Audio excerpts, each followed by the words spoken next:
Venimos hablando ya hace algún tiempo del servicio de transporte público de pasajeros y en las últimas semanas, a partir de un aumento que está operando desde los primeros días de este mes, también de la posibilidad de que se retiren los subsidios al transporte en el país y entonces ese aumento sea mayor. Los empresarios han pedido además que se reajuste la tarifa por otras razones que son de público conocimiento, y hoy vamos a hablar con uno de los malos de la película, que está acá con nosotros, que es Marcelo Lischet, que es además uno de los, hoy por hoy debe ser de los hombres que más conoce del sistema, ¿no? Con más tiempo en el negocio. Que más tiempo estoy en esto, sí. Creo desconocer lo que está pasando. Ajá. Creía conocer hasta hace un tiempo. Estos cambios de esquemas nos obligan a repensar, nos obligan a retrotraernos a otras épocas. Creo que vamos a volver al 2001, 2002, con este esquema nuevo. ¿Qué pasaba en el servicio en ese momento, en el 2001? Y en el 2001 teníamos una flota con 25 años de antigüedad. A partir del 2003 se cambió, empezaron los subsidios, mal llamados a las empresas, sino lo que se subsidia es al usuario, para que pague menos. Y Marcelo, y en ese momento también el servicio era reducido, ¿no es cierto? En ese momento teníamos 148 unidades y en el año 2002, en plena crisis, una devaluación como esta, sí, y los federales, claro, que impactó más grave al paranaense que a todo el país, porque si recordamos, estábamos en un 50% de lo que valía, sí, un federal al peso. Bueno, eso lo vivimos acá.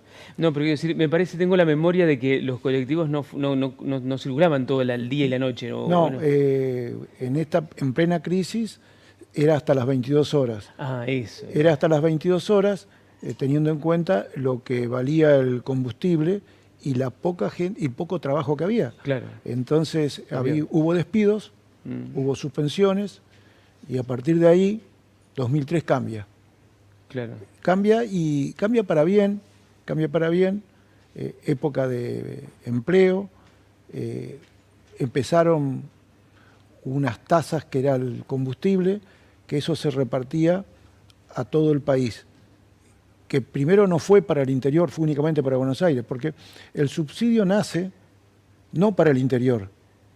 Y ahí aparece una pelea de la Federación Argentina de Transporte que nucleaba y nuclea a todas las empresas del interior, tratando de discriminación que se hacía solamente para Buenos Aires, para que Buenos Aires sea un ejemplo y el interior que se rebusque como pueda.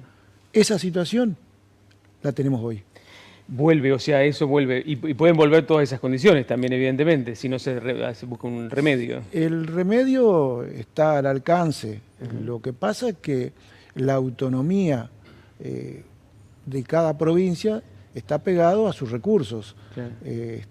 La transferencia de recursos es vía nación, la coparticipación hace que el gobierno tenga a muchos gobernadores con las manos atadas. Lo digo desde mi punto de vista de conocer cómo funciona. Hoy por hoy volvimos a ese esquema, un federalismo que todas las provincias están aportando para que Buenos Aires sea una de las mejores ciudades del mundo. Y nadie piensa lo que le va a pasar al interior. Es decir, hoy ya me saco el problema de ser empresario o no ser. Hoy me pongo en la función de lo que veo que va a pasar. Hoy un boleto de colectivo en el interior se está pagando más que en Buenos Aires. Y Buenos Aires está recibiendo 3 veces más subsidios que el interior. Todo eso se lo quieren trasladar a la provincia. ¿Con qué recursos? Con ninguno. ¿Y la provincia qué dice? Porque ustedes han tenido reuniones con las autoridades provinciales. Bueno, hay provincias que están muy atadas al gobierno, dicen que se van a hacer cargo. Pero se van a hacer cargo de los subsidios a aquellas provincias que tienen recursos muy importantes, en el caso de las provincias del sur que tienen regalías petroleras, claro, en el caso de algunas provincias del norte que el transporte está en manos del Estado, el caso de Rosario que tiene el 50% ya en poder de la municipalidad, Salta tiene también un transporte donde la inversión la hace la provincia y el empresario es solamente el que tiene que hacer funcionar.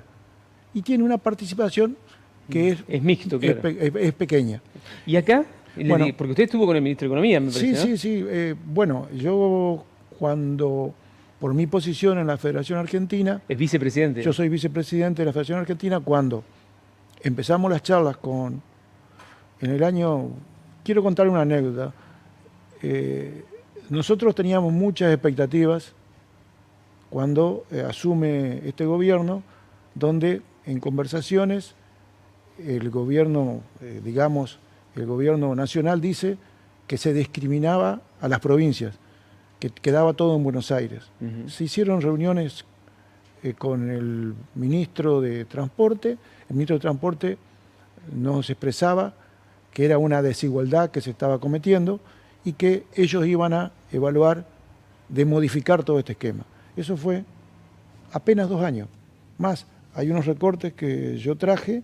Sí, que son de... Permiso, dice, sí, lo quiero mostrar porque es un testimonio de lo que decía el presidente mismo de la Nación. Dice, las provincias recibirán una mayor porción de los subsidios al transporte y a la energía.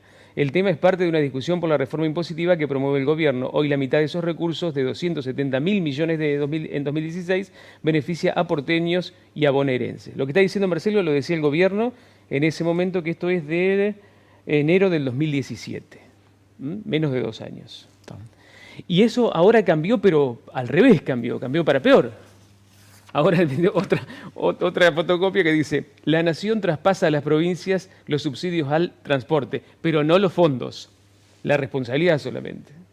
Bueno, a partir de ahí viene un esquema de decir, cada gobernador sabe cuál es el monto que está recibiendo para el transporte. Claro, porque no estamos hablando solamente de Paraná, en el caso de Entre Ríos, de cada una de las ciudades que tiene servicio de transporte público. A ver, la charla con el ministro mía fue, la provincia de Entre Ríos va a tener que hacer cargo de 900 millones de pesos.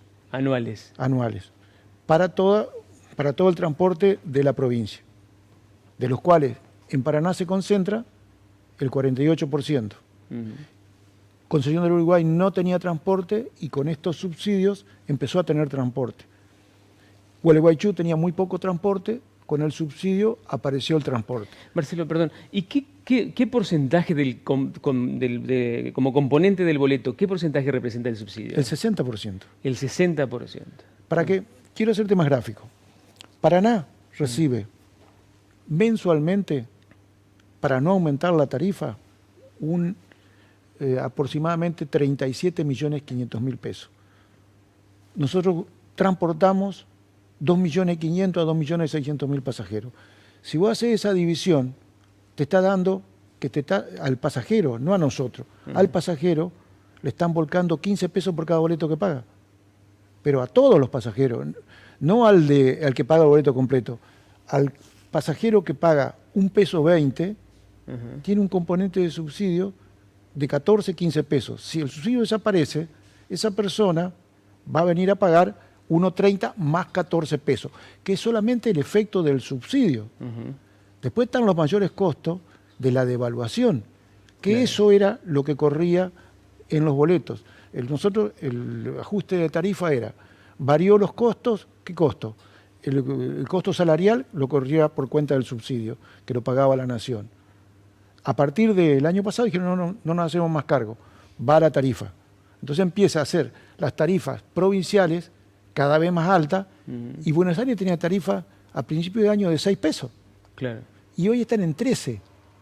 Y la mayoría de las provincias... Sigue siendo más barato que las provincias, sí. Sí, por ejemplo, Paraná, vos tenés un boleto que hoy, ya con el ajuste y todo el nuevo aumento, estamos en 14,85.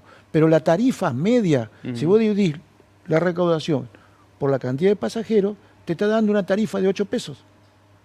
Entonces, acá lo que le han trasladado, todos esos costos a la provincia.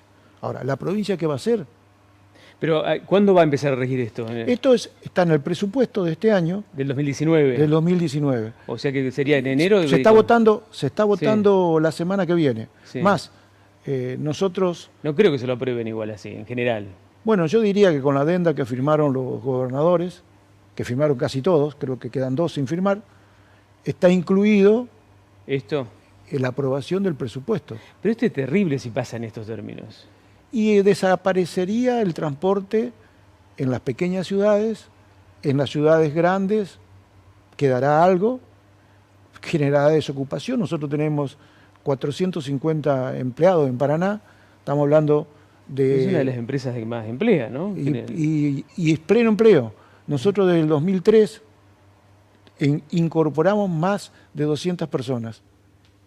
Empezamos a crecer, crecer, crecer. Y ahora incorporaron también, porque yo he visto... Por eso, por supuesto, incorporamos con estas 35 unidades, que es otro de los problemas más serios que tenemos. Estas unidades que se compraron estaban en un esquema donde hubo una licitación, hubo una exigencia. Esa exigencia había que meter unidades de 0 kilómetros. Cada unidad de 0 kilómetros vale $148.000. Cuando la compramos, 2.500.000. Ahora 5. 6 millones de pesos ahora, y con plan, quien lo compró con un plan que está en dólares, nosotros pagamos por una unidad 56.000 pesos. Hoy estamos pagando 118.000 pesos una cuota. Claro. Entonces, la verdad es que realmente ya tenemos en la provincia la empresa más importante de turismo y transporte, que es Flechabús, con un procedimiento bastante complicado. Tenemos mensajes de los oyentes, a ver qué nos dicen, Virginia. Sí, un mensaje que dice: al señor Marcelo Lischet, le quiero preguntar por el servicio que brindan a las personas con discapacidad, ya que los colectivos con rampas son pocos, eso implica frecuencia de 2 horas de esos coches, muchas de las unidades con rampa también están rotas y los choferes no están capacitados para hacer funcionar esas rampas. Además, quiero expresarle mi disconformidad con la adquisición de unidades nuevas que no cuentan con rampas y de las que sí la tienen ya están rotas, dice una televidente. Bueno, una de las exigencias era que cada línea debería tener por lo menos un coche con rampa. Nosotros, las unidades que se incorporaron, se puso unidades que tenían rampa. Estas rampas son de difícil manejo en el sentido, no están desarrolladas para una ciudad como la nuestra. El problema de las rampas es que se ensucian, tienen correderas que están diseñadas para ciudades que no son como la nuestra. Yo me acuerdo de una charla que tuvimos hace, no sé, como 10 años y se empezaba a hablar de este tema y yo me acuerdo que usted me dijo, y van a tener que cambiar los badenes, las paradas, porque si no las rampas no van a aguantar. Bueno, evidentemente es eso. Bueno, nosotros la idea era, a partir de este nuevo sistema, coche que se compre debería venir con rampa. Sí. Creo que estos que vinieron con rampa, vinieron con algunas falencias. Estas rampas son importadas, el país no tiene desarrollado acá y tenemos que comprar de Brasil. Pero los vehículos en Brasil andan por calles, los que tienen rampa, claro, andan por calles adecuadas. Nosotros todavía tenemos un gran problema de las calles. Sí. Y creo que corremos el riesgo también que tengamos que empezar a devolver los coches. Es decir, ¿por no poder pagarlos? ¿Cómo hacemos cuando teníamos un cálculo armado con $1 de 18 pesos, porque el cálculo de estructura de costo del mes de marzo está con un cálculo de 18 pesos el dólar, y hoy estamos en $1 de 40. Entonces, lo que se está planteando, ¿qué hacemos? Nosotros no le estamos diciendo a la municipalidad aumente, nosotros le estamos diciendo, ¿qué hacemos? Sabemos que la gente no lo puede pagar, sabemos que un boleto de 50 pesos es imposible de pagar. No lo estamos pidiendo. Entonces lo que estamos diciendo es, adecuemos quién se va a hacer responsable de esta devaluación tremenda que lo siente y de este cambio de reglas de juego también, ¿no? Porque todo está modificado y tenemos poco tiempo, estamos a 3 meses de que comience a regir esta nueva No son 3 meses. Menos. No menos, pero a ver, la provincia de Entre Ríos tendrá que adecuar su dirección de transporte a las nuevas reglas del juego. ¿Cómo se hace en un estado donde la dirección de transporte provincial tenía una estructura muy chiquita? Sí. Ahora le van a trasladar a todo lo que estaba en Buenos Aires acá. Pero ¿qué pasa con el SUBE? Es decir, esto es un contexto que realmente hay que analizarlo bastante a fondo. La verdad que y es complejísimo. Para entender el usuario termina recibiendo la información final, que es el precio del boleto, el servicio, pero hay un montón de componentes que es bueno explicarlo porque me parece que permiten entender más en gran medida que de dónde provienen las decisiones y por qué pasa lo que pasa, ¿eh? Porque entender ayuda a comprender lo que no sucede, Sí. ¿no? ¿Cómo hacemos con los empleados hoy que hemos tomado y que están escuchando esta charla o que escuchaban la charla de esta mañana diciendo que van a empezar las suspensiones? ¿Puede trabajar? ¿Cómo se siente? Sí, una incertidumbre tremenda. Entonces empezamos a generar el pánico que nosotros se lo estamos trasladando a los legisladores. Por eso te digo, la semana que viene nosotros tenemos reunión, la Federación Argentina con el diputado Massa, con Labaña, un economista, con todo charlando. Le hemos pedido una audiencia al presidente de la Comisión de Presupuesto, a La Espina, y nos dio una respuesta que después que aprueben el presupuesto no va a recibir. No tiene mucho sentido después. Ahora, los legisladores de acá, ¿Qué van a hacer? bueno, eso es lo que yo pregunto. He hablado con algunos, he tenido la suerte de hablarlo. Algunos dicen que es una barbaridad, pero eso los legisladores tienen que decírselo al gobernador. Yo no puedo levantar la mano porque nos quedamos sin transporte. La gente se va a quedar sin el transporte, los transportistas nos vamos a quedar sin obreros. Ya hoy no podemos pagar los sueldos. Hoy, por ejemplo, pagamos los sueldos sin el ajuste de la última paritaria, que la última paritaria estaba un valor del 15%, que es lo que el gobierno previó de infracción a principio de año. Sí. Hicimos una recomposición por la cláusula gatillo, que era el 10.5. Si no estamos pudiendo pagar la primera, Claro. ¿cómo vamos a pagar la Difícil. segunda? Marcelo, ¿cuántos años lleva en este negocio? Y yo llevo casi 40 años. Las vivió todas, las pasó todas. Sí, todas las devaluaciones. ¿Así todas? ¿Alguna parecida a esta? Y la del 2002, la devaluación para nosotros no fue tan importante como el federal. Pero esta yo te diría, tengo un número acá que asusta. La transferencia que se hace a todo el país es 24.000 millones. De esos 24.000 millones, 900 le tocan a Entre Ríos. Es decir, todas las provincias están en lo mismo. Las provincias que tienen regalías petroleras no tienen problema, la van a pagar. El tema es la que no tienen recursos ¿Y propios. nosotros qué hacemos? Gracias por la visita, como siempre. No, por favor. Y por lo pedagógico de la explicación, aún en medio de un panorama tan complejo y desolador como este, que involucra no solamente a los empresarios del sector o a los trabajadores, sino que naturalmente a los usuarios que son los destinatarios finales de todo esto.